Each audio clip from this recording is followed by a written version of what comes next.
found that it was highly pricey for an ordinary African person to cover all their entire family for funeral insurance costs. It was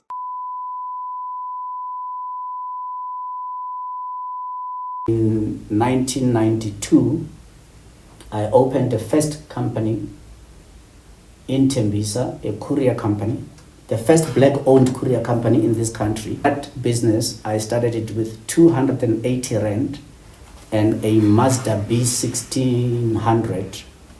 I don't think that South Africa is fully appreciated. Richard Lobsher was way ahead of his time as a banker in the country. And for whatever reason, he has been made a corporate outcast. I'm inspired by John F. Kennedy, who says that with a good conscience, our only sure reward, and history the final judge of our deeds, let us go forth to lead the land we love, asking for his help, meaning God's help, but knowing that here on earth, God's work must truly be our own. A timely voice.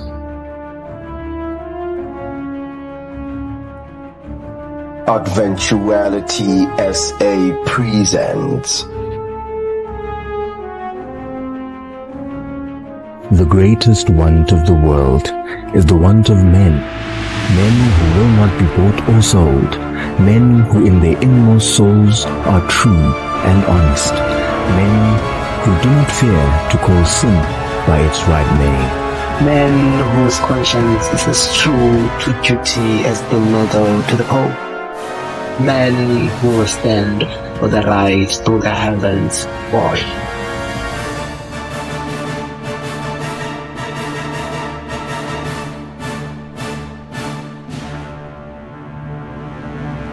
the Advent Pod SA.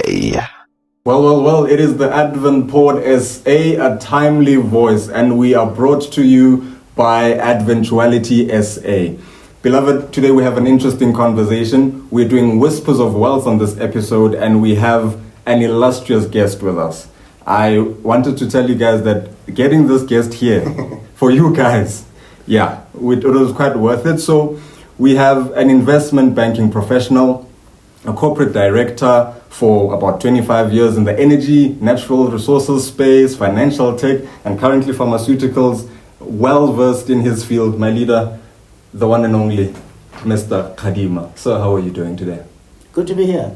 Perfect. Thank you. I'm glad to be here with you on Youth Day, on Father's Day. Happy Father's Day to you. I am thankful that my kids, particularly my daughters, released me to you. I had wanted to come here with them, but they said, "No, Dad, we love you a lot, but we'll see you later." Okay. But I'm glad to be here. And I think why Youth Day? Youth Day is very important. Yes. It was Thomas Jefferson, the American politician, who said that you'll never know the price of freedom until you consider what it took to get here. And I think sometimes we have now become too casual about the price paid by the youth, It's true. even younger than yourselves, because we're talking about high school students. We're not talking about students who were at university in 1976.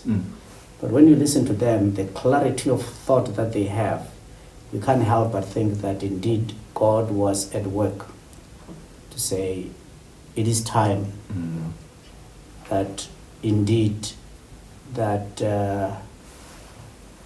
we see the English politician spoke about that the winds of change are blowing in the continent of Africa, that the winds of change had to blow in the land of South Africa, because it was Mzwaki Mbuli who said that Africa shall never be free until we in the South are free. Sure. So 1976 was a turning point in really accelerating, because 1976 happened at a time whereby the liberation movement in totality, led by either the African National Congress, the Pan-Africanist Congress of Azania, the Azanian People's Liberation, AZAPO, all of them effectively, because of the draconian Foster regime, what it had unleashed, and then followed by PAV Botha, was such that they were effectively demoralized. They were of no relevance. And they know the truth, by the way, whether it's African National Congress, or they know the truth. That, in fact, in 1976, it was the desperate tonic that this country needed. It was the desperate tonic that re-energized the liberation movement.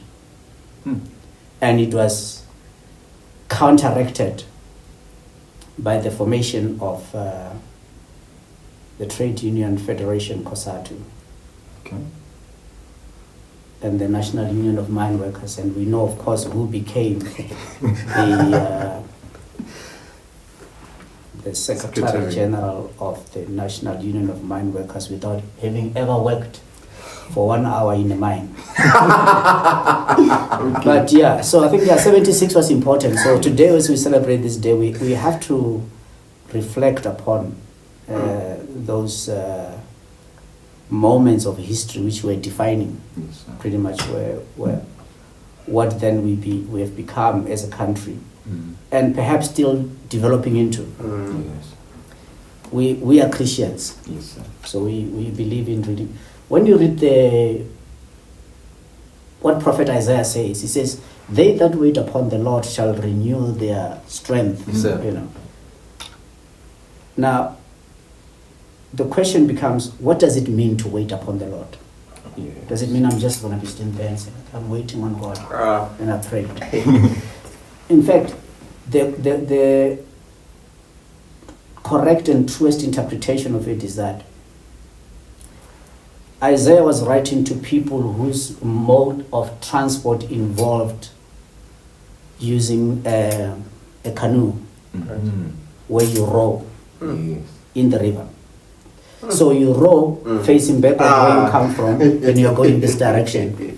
So when you see the path that you have traveled, the rugged terrain, but you realize that I have not tipped over. That's what "they that wait upon the Lord" means. To say, because of the one who leads me, I therefore have got confidence in the future. I have no need for anxiety.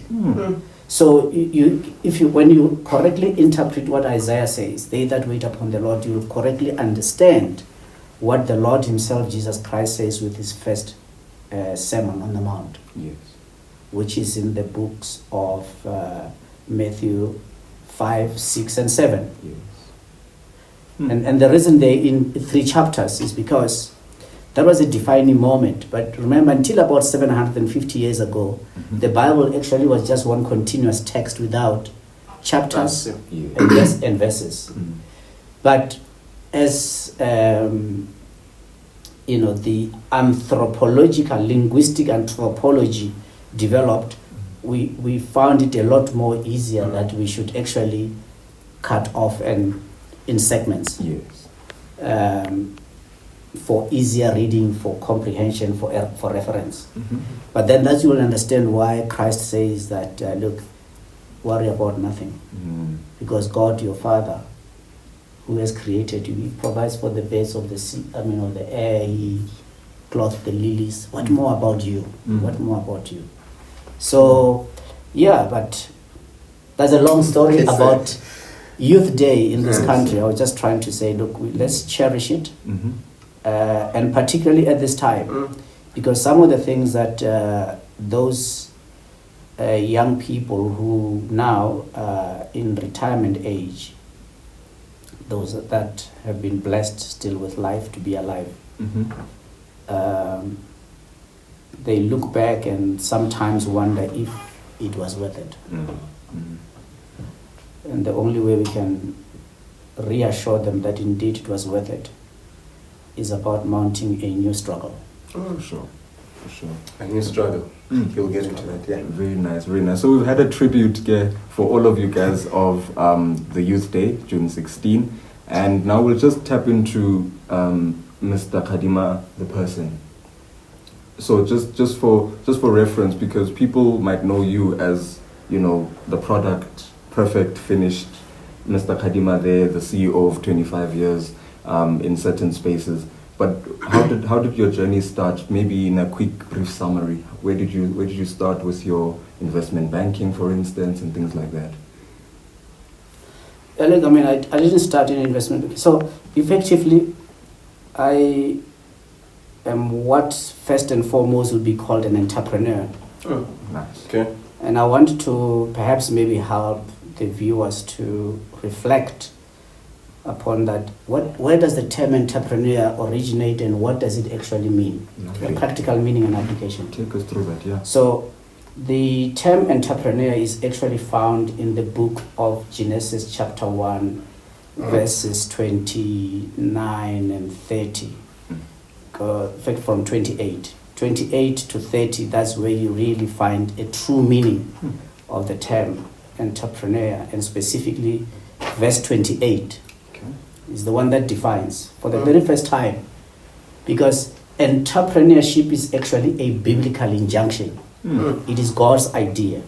Okay. So when the French economist Jean-Bertrand Say coined the phrase entrepreneur,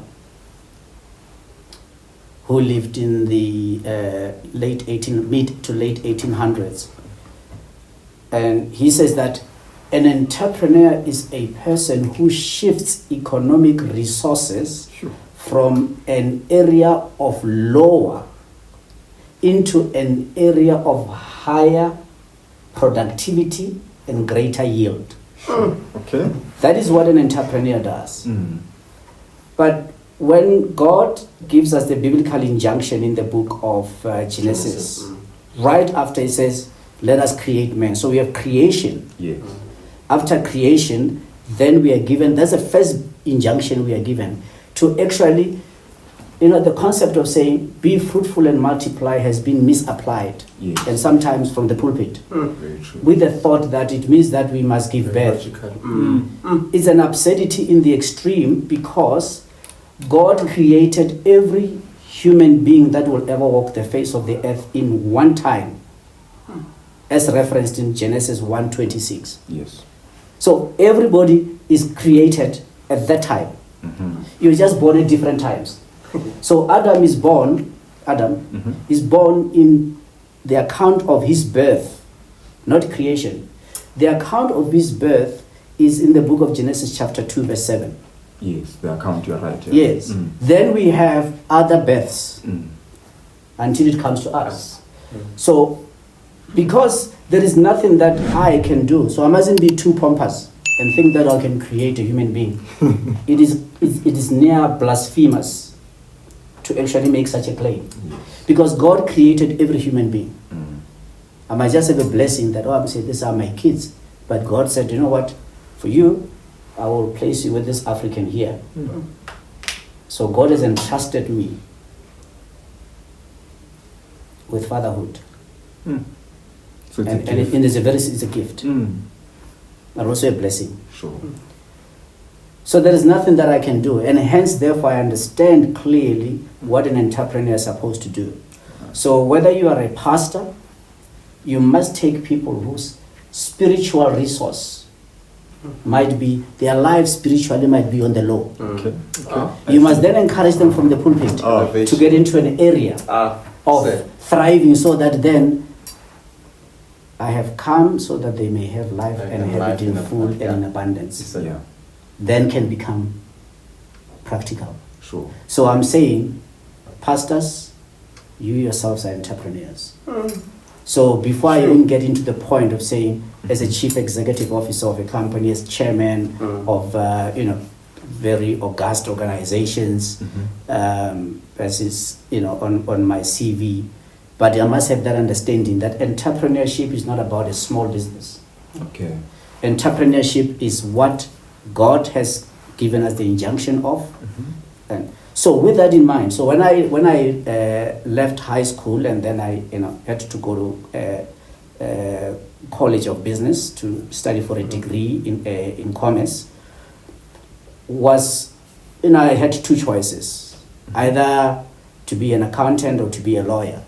So my study stream, my subject picks was that,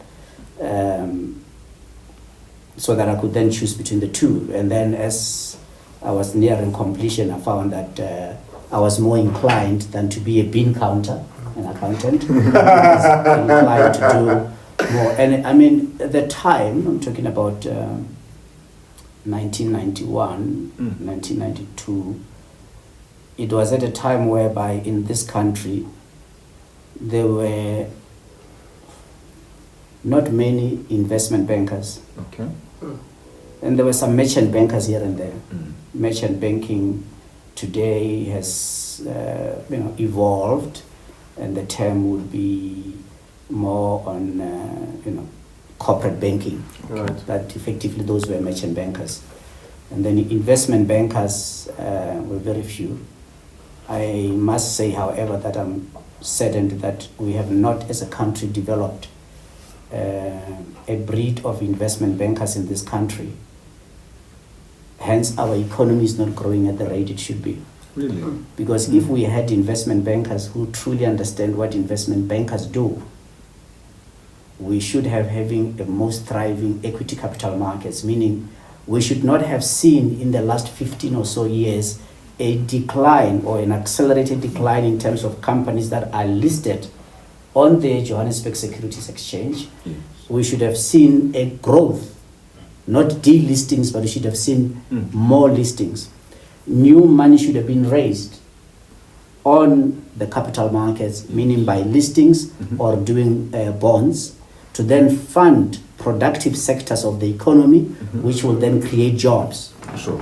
So if you look at now, they'll tell you the JSE, I think it ranks maybe within the top 10 or 12 of the stock exchanges in the world. It is the most liquid.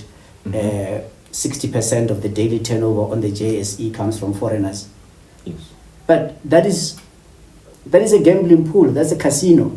Because it's just trading of those shares. It has got nothing to do with what are we going to do tomorrow to get this economy to create jobs, to grow at a 5% plus the GDP of the country consistently over a period of time. And the reason for that, I reduce the fact that we don't have investment bankers. So what does an investment banker do? And what really got me into this was realizing that there are two ways to fund businesses. Okay. It's either you have equity, owner's equity, or you have debt. Yeah. Now, banks have a limit to how much debt they can advance. True. And banks work by way of license, right? From the South African Reserve Bank. And then, even though they use what is called fractional reserve banking system or fiat money, so they are given a license by the Reserve Bank to create money out of nothing. Yeah, because money is... But what is never fully appreciated is the fact that investment bankers also do by companies that they structure and then list them on stock exchanges. Okay. And that type of capital comes with great returns for those that, of course, participate and invest. But at the same time, it provides patient capital, but also to give impetus to upstarts. So if you look at the United States, for example, the New York Stock Exchange as well as NASDAQ. Yes. I mean, I'm not going to talk about the OTC over the counter, but just these two. Okay. They're still the largest in the world. Now followed by Shanghai, and then you'll have Hong Kong, and then London. London is stuck in the old conservatism, so it therefore should not be surprising that we are not seeing on the global Fortune 500, there are not many British companies. There are no more than 15 out of 500. With conservatism. Well, because they are very few. Sure. But when you look at who's really leading the pack, it's Americans and Chinese. Yes. Chinese including Hong Kong and mainland China. So almost, I would say, 25%, if not 30% of the global Fortune 500 companies, they are in American, and another 25%, almost 30% also. So these two countries account for 60% of the global Fortune 500. Sure. And the reason for that is because of they have got investment bankers. But what triggered me rather to become an investment banker was premised on the fact that, my father never worked for anybody in his life. He's always been in business. Wow. So that got me that even when I was still at high school, I had some business endeavors. Okay. What in high school? Whilst in high school. So I was always involved in a business endeavor of one form or another. But that was inspired and encouraged by my father. And so it then became a natural to become. But also, on the other hand, in life, Yes. God will always bless you with people who say one thing, for a brief moment, that is fuel True. for the rest of your life. Sure. So there is an old man from Tembisa, Steve Mokobane, he's late now, who said, see my business endeavors, a small scale then. He says, this one is going to be a businessman, a successful one. What age were you at? That's all that he had to say. How old were you? Then I was 17. He said, this one is going to be a businessman. So, and then of course, inspired, I did some work for my dad, and then I studied commerce.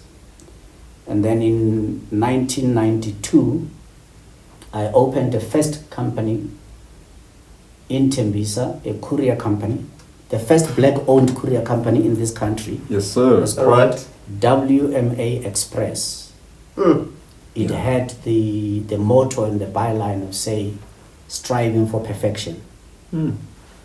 And that business, I started it with 280 rand and a Mazda B1600 van. Noise. So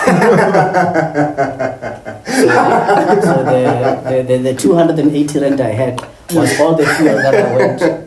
So I had to do everything. So it means that I had to do sales, I had to do the driving of delivering of the packages, and I had to go and do the accounting. Sure. But then armed with a commerce degree, I could do all these things. Yes. Now I knew how to go and prospect for clients, how to prepare invoices, how to do a pitch, a proposal. For clients. Sure. And the niching of the business, WMA Express, even though he said we move anything express. So that expressed was an expression of the desire that we could move anything. If it meant we can move an aircraft, we could move an aircraft. Anything you wanted to be moved, we will move it for you. But this was in Tembisa. Sure. We still had pagers, there was no cell phone.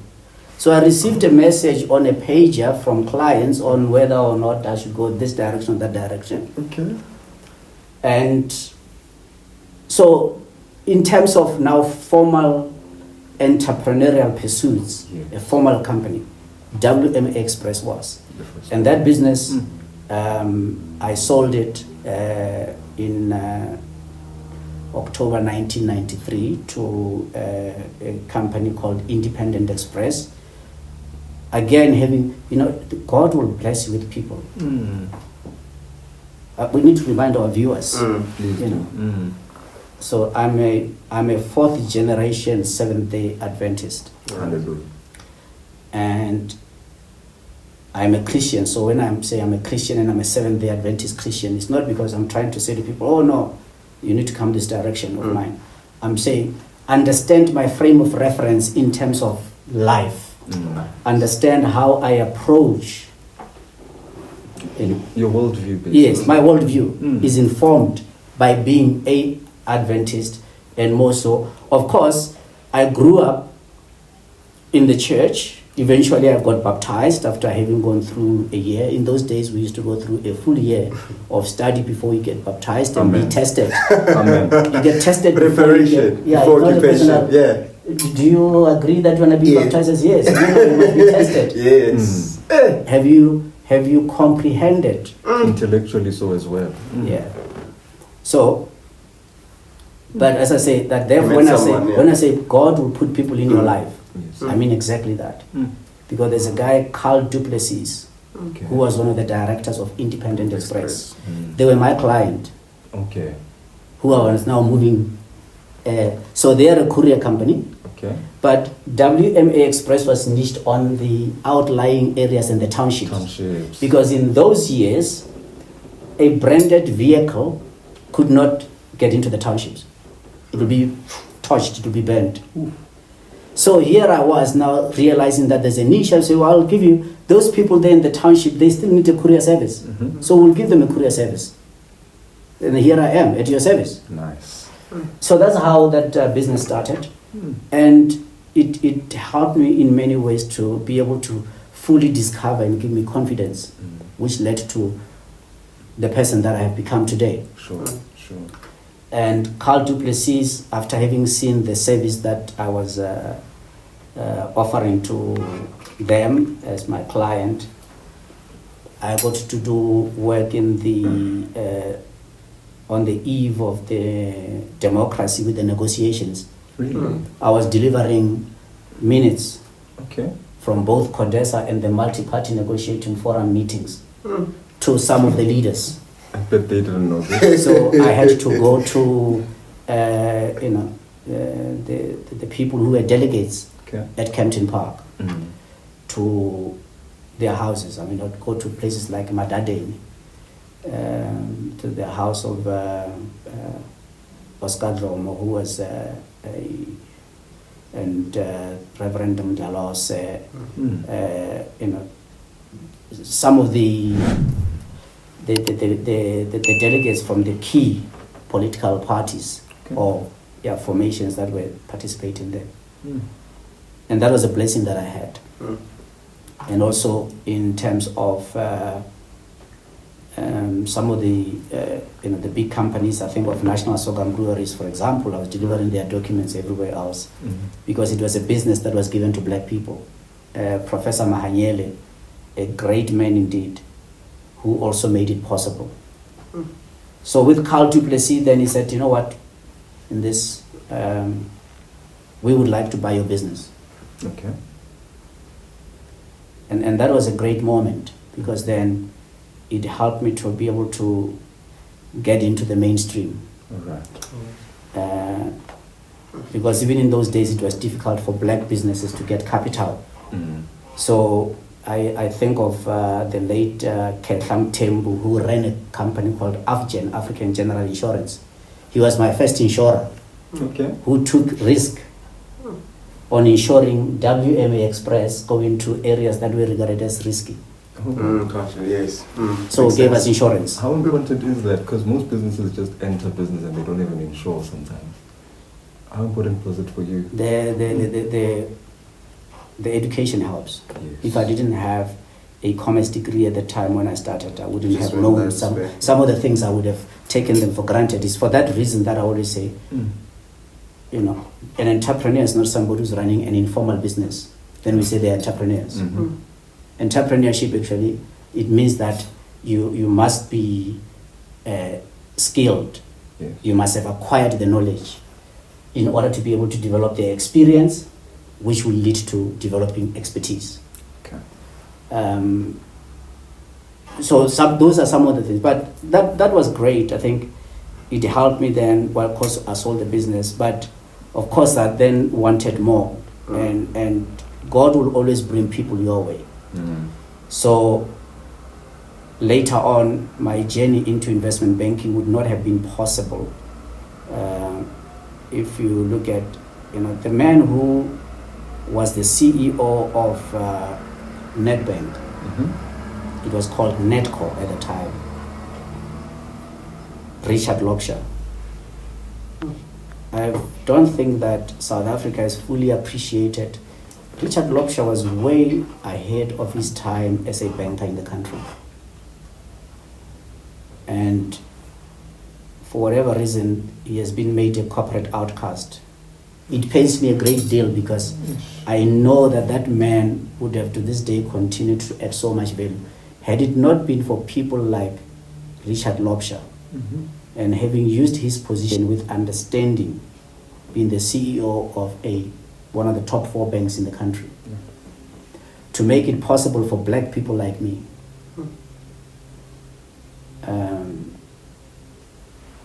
to then be able to enter a space that by law was reserved for whites, and to really do the most interesting, the most innovative, the most groundbreaking transactions, we would not have been talking about what I then got to do in years later. So these are people that I think have played a great deal of, or had a great deal of influence on who I've become, and how I could then in later years have now had the experience which then has become expertise. I mean, in this matter of investment banking today, globally, I can work anywhere on this planet. Good. That's really what it means. I can go and work anywhere on this planet. I've had some first transactions that I have done as an investment banker. But had it not been for those formative years and having God having brought these persons who had the generosity of spirit and had the fortitude of stewardship to understand that whilst they are running these big organizations, corporate entities, but that there had to be something greater in life to pursue. That's really where we are. You know, they keep on mentioning 2 things. Most importantly, the people, how they've played a vital role in who you are today. Yes. And there's a school of thought that states your network is your net worth. How important is it for you to form such relationships? And maybe more so, how do you nurture them? Because business is rough sometimes. Business is rough. Of course, there is some things that you get to appreciate later on in life when you now have developed experience. People are people. People will disappoint you. So, have I not had disappointments? I've had many disappointments. Okay. Have I not had rough, terrains that I had to traverse? Very rough terrains. But I would say to anybody,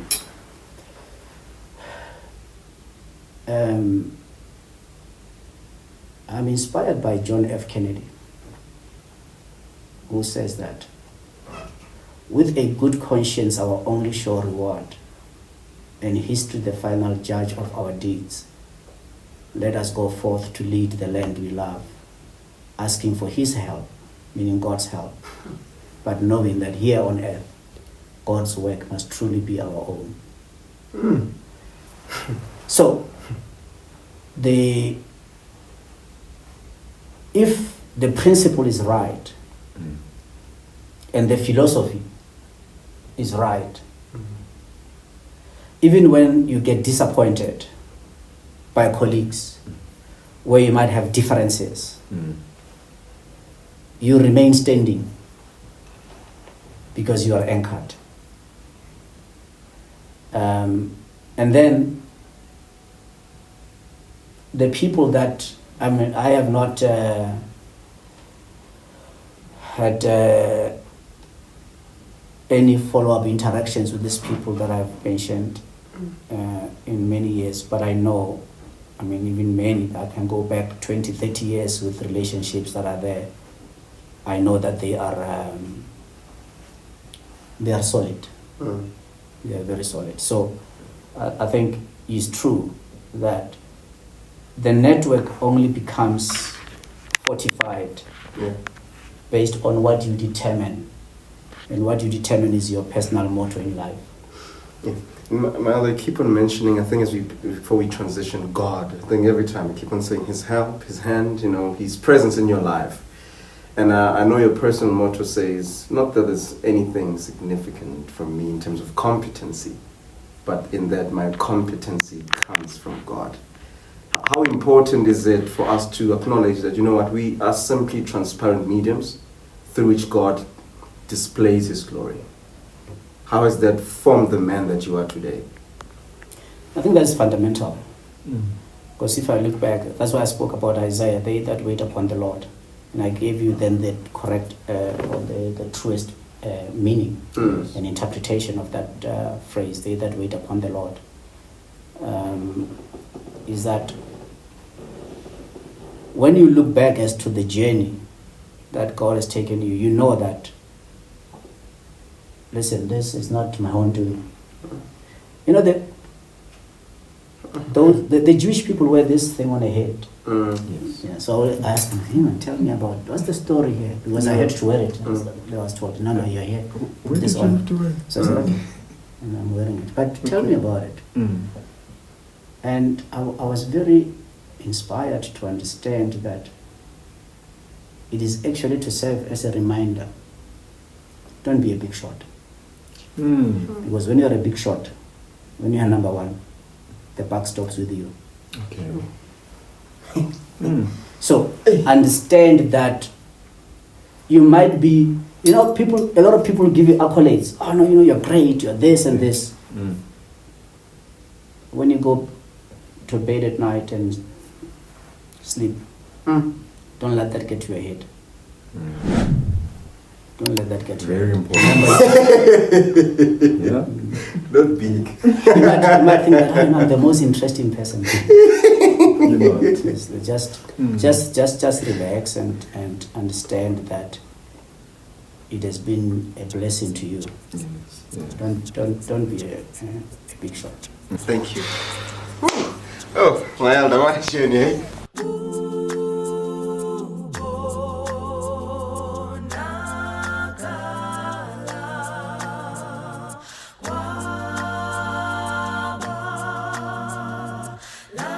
Sithemba ndizoqhubeka